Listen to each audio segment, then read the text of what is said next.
Bom, pessoal, então aqui no interior do Altima, gostaria só de fazer uma passagem rápida aqui. À esquerda, os botões, né, de vidro e navegação para algumas funções de painel, principalmente. Aqui para mudar, zerar, né, a milhagem, abertura de porta-malas, tá? Mas em geral o carro é excelente, tá? Ali tá marcando 12,4 quilômetros por litro. Isso em estrada, tá? Ar-condicionado ligado e andando aí numa velocidade média acima de 100 km por hora. Pelo menos 120 a 140, às vezes chegando a 150, tá? Aqui no volante, comandos de navegação e áudio, tá? Farol automático. Aqui à direita, piloto automático, né? Controle de cruzeiro, que não é adaptativo. Apesar dele ter sensor de ponto cego, ele não tem radar, né, para detectar veículos adiante, tá? O painel é de uma navegação relativamente simples, tá? Você tem os instrumentos aqui analógicos, né?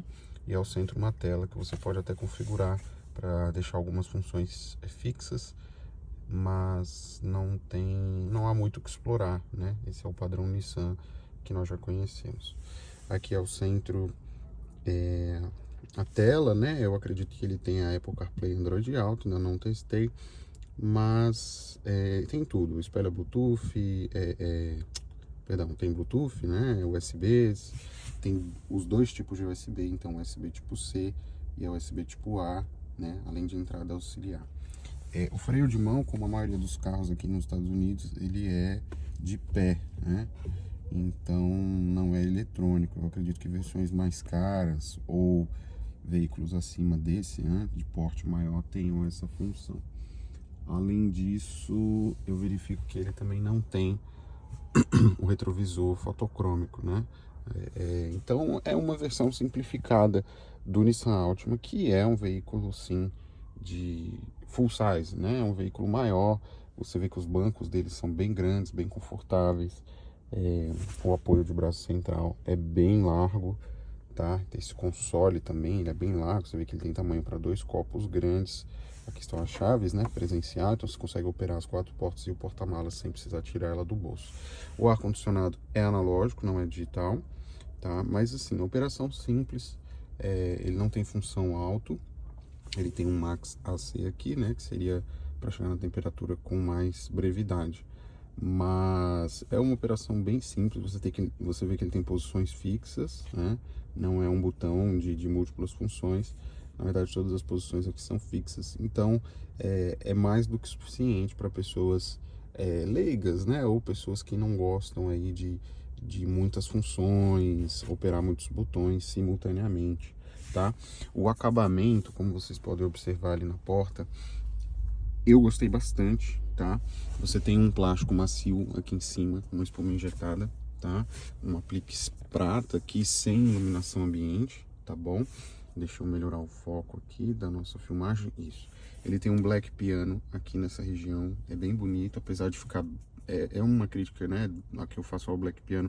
O black piano, à medida que você vai usando, ele vai ficando bem manchado, né, bem marcado, digitais, gordura da mão, mas ele tem um apoio lateral aqui, costurado em couro.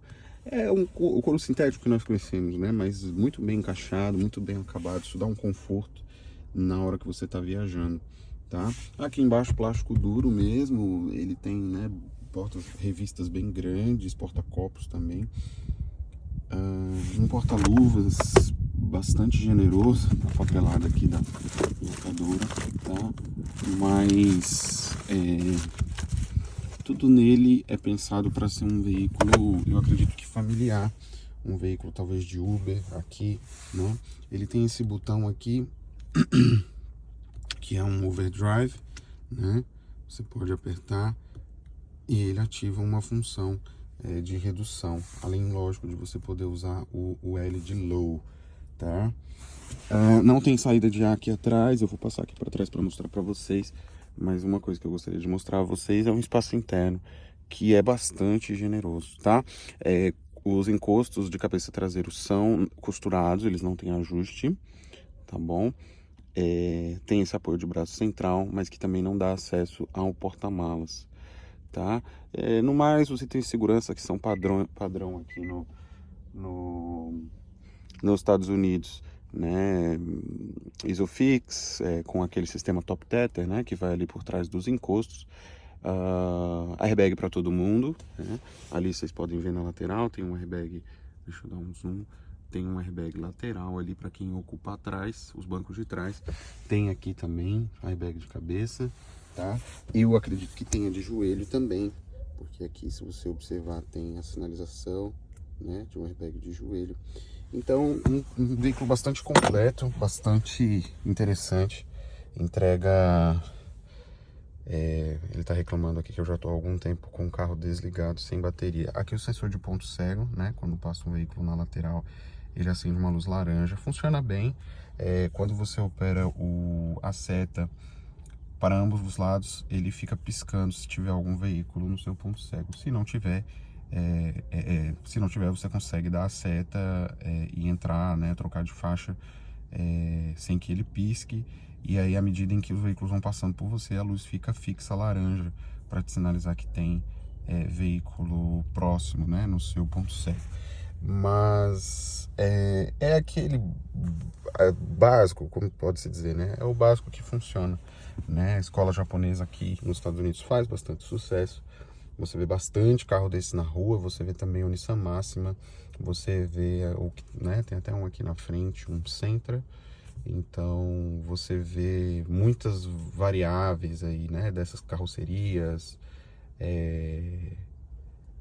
em porte, né? Então você vê menores, você vê maiores, você vê versões diferentes, às vezes é um SR, às vezes é um SV, às vezes é um SL, às vezes tem uma versão esportivada também, que parece ser bem interessante, depois vou até dar uma olhada. Aqui eu esqueci de mostrar a vocês, não tem luz, mas né, você vê que ele é todo revestido. Tem a experiência a bordo, ela é bastante agradável, né? Tem esse aplique que imita uma madeira, os encaixes são bons, pouco barulho de acabamento, quase nenhum. Agora, como não é um veículo premium, aqui ele tem umas rebarbas, né? Você vê umas falhas de encaixe mais grosseiras, né? Se fosse em outra realidade, no Brasil, por exemplo, você faria uma crítica porque o carro custaria muito caro, né? Mas isso com certeza não desabona aqui, né? Aqui você também vê um material quase macio, né? O sistema de som é bom, funciona bem, é uma experiência diferente, né? Nós não estamos acostumados a ter no Brasil um veículo desse porte, desse tamanho, com banco de tecido, por exemplo, né? Com ajustes elétricos de banco para um motorista, por exemplo, né?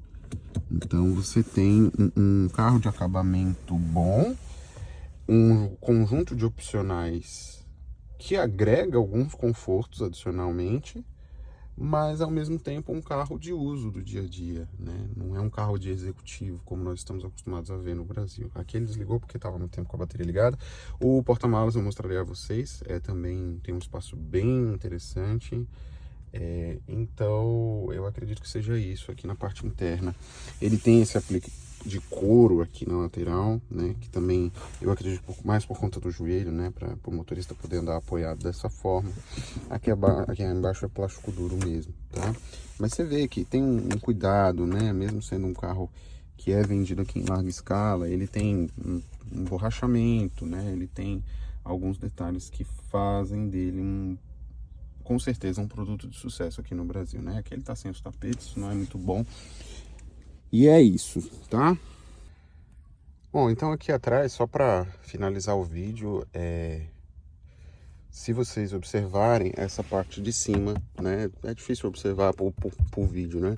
Mas essa parte de cima, aqui no banco de trás, não tem a espuma injetada, portanto não é macia, tá? A maçaneta é preta, diferente lá da frente, que ela tem um acabamento acetinado, né? Um prata acetinado. Aqui embaixo, no entanto, você tem o couro com o black piano igual lá na frente, né? Então você tem umas escolhas que são um pouco diferentes do Brasil, né? Normalmente no Brasil as duas maçanetas ou seriam acetinadas ou seriam pretas, né? E aqui provavelmente dificilmente teria couro, né? O Black Piano talvez, mas o couro dificilmente. Né? Então você vê que há um capricho maior de acabamento, tanto para quem vai à frente como para quem vai atrás aqui do Altima, tá? Ele tem um porta-revistas aqui atrás, ele não tem saída de ar-condicionado, como eu disse, mas ele tem duas tomadas de carregamento USB, uma do tipo C e uma normal tipo A, tá certo? O banco tem um acabamento legal, o túnel central um pouco alto. Se eu não me engano, esse carro tem tração integral, é bastante comum aqui nos Estados Unidos, tá? A maioria dos carros, não importa o porte, não importa o modelo, se é um compacto, se é um sedã pequeno, se é um hatch, é muito comum você ver escrito atrás, né? Por exemplo, na Volkswagen 4Motion, na BMW, né? O xDrive, se for deixa-me ver, se for um Jeep, normalmente vem escrito 4x4 mesmo e por aí vai, tá? Os bancos, né, eu já mostrei aqui pela frente, se você observar por aqui por trás, além dele ter um espaço para o joelho bem interessante, você vê que o banco, ele é grande, né, ele é um banco bastante largo, e isso faz do Altima uma experiência, eu não vou dizer diferente, mas para o mercado americano, eu tenho certeza que é um produto que eles gostam bastante, tá? Aqui eles têm alça para 3 dos ocupantes, né? O motorista não. Aqui eu coloquei o banco todo para frente para mostrar uma curiosidade, né? Aqui nos Estados Unidos é bastante comum você ter essa dupla saída aqui embaixo, às vezes é uma peça só com uma grelha. Isso é uma ventilação, né? Como é um país bastante frio, às vezes é necessário, né, que você aqueça os ocupantes traseiros, né? E diante da complexidade que é você ter uma saída de ar aqui atrás, né? Às vezes o custo envolvido acaba fazendo com que muitas montadoras incluam seria uma segunda saída, né? Uma saída adicional aí para os ocupantes traseiros nos dois lados. Então aquilo que ventila lá atrás, que ventila lá na frente, né? Então o ar frio ou o ar quente acaba passando aqui para trás também, tá? Esse daqui não tem sensor de chuva, também não verifiquei, eu acredito que ele tenha, perdão, eu acredito que ele tenha o sensor de chuva, ele não tenha o retrovisor fotocrômico, tá? O eletrocrômico, tem um porta-óculos ali. A tela é boa, eu acredito que tem aí umas 8 ou 10 polegadas. Então, esse é o Altima, tá? Esse é o interior do Altima. Tem uma luz aqui atrás, para os dois lados, você pode operar. Ali na frente tem também um botão, além de você conseguir operar as luzes em posição fixa, e as luzes de cortesia nas laterais, né, as luzes de leitura. Você tem também um botão que você pode bloquear as portas traseiras para que não sejam operadas por crianças, tá bom? Bom, então o que eu tinha para falar da parte interna do Altima era isso. Espero que vocês tenham gostado, tá? Uma avaliação rápida, mas bem honesta aí de tudo que esse carro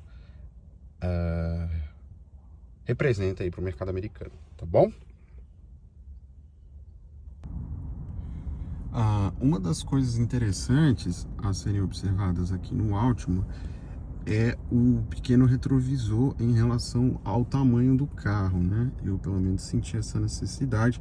O meu cunhado que estava comigo não percebeu, acha que é suficiente, mas eu pessoalmente achei que o retrovisor ficou subdimensionado aí por o tamanho do carro, né? O carro tem uns vincos, como eu disse na outra parte do vídeo, e isso faz, né, da lateral uma lateral bastante saliente, ó, se vocês observarem aqui. Então, para o dia a dia, numa cidade, né, espaçosa, de ruas largas, se sua garagem também for larga, isso, claro, não representa problema absolutamente nenhum.